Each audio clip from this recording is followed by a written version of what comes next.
I was diagnosed with stage 3 bowel cancer back in January 2021 at the age of 36. My GP, they were great, but even they didn't believe that it would be something so serious.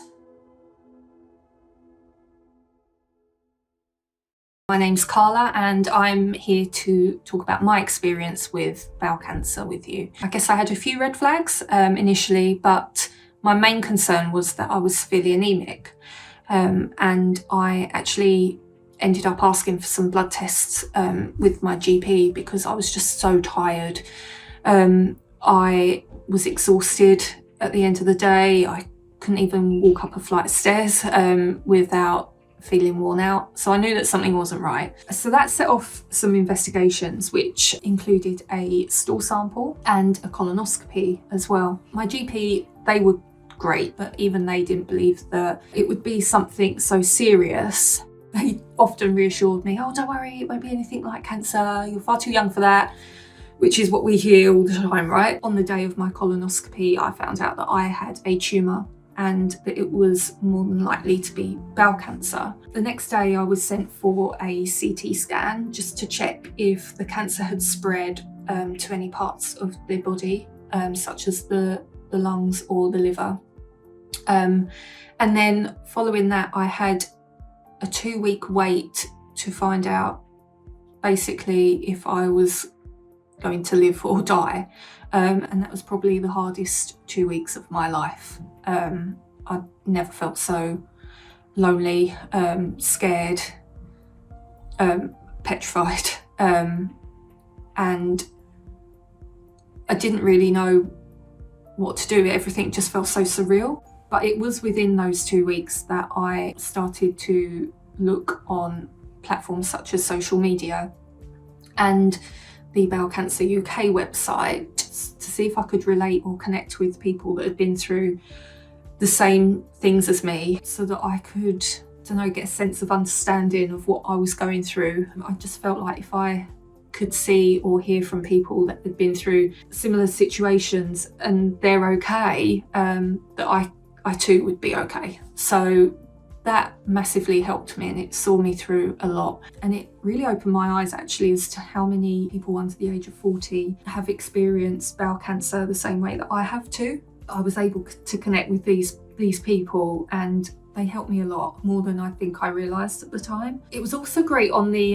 Bowel Cancer UK website that I could use the forum to see what other people was able to do to get themselves through things such as surgery and treatment. So I'm forever grateful for that Bowel Cancer UK forum. After the 2 weeks, found out that luckily the cancer hadn't spread, so I was going straight in for surgery. But unfortunately after surgery I found out that the cancer had spread to 2 of my lymph nodes, so I would need chemotherapy, which was 3 months of Capox chemotherapy. That was tough. There was quite a few side effects from that wasn't pleasant. Nausea being the main one, numbness in your hands and in your feet, and also I didn't cope too well with the infusions from the Capox, and I had a reaction every time I had my infusion, which was like a swelling in the throat and the spasm, which wasn't very nice at all, but got through it. After the chemotherapy, I had clear scans and I was just very thankful and very lucky that no more treatment was needed at that point.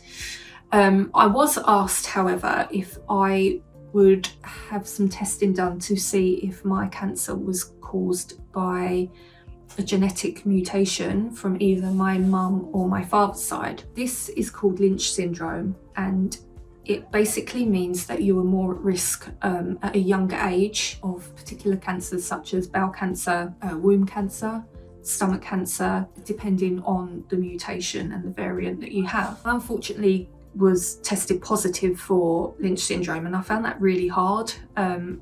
It was like a double whammy of diagnosis within the year.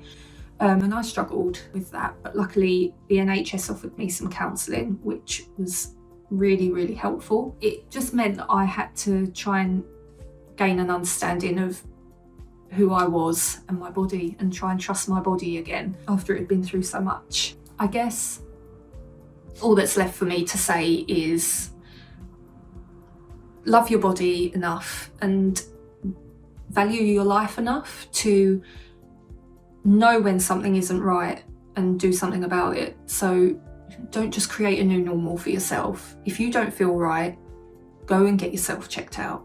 These things, they can be prevented if you get them checked out early enough.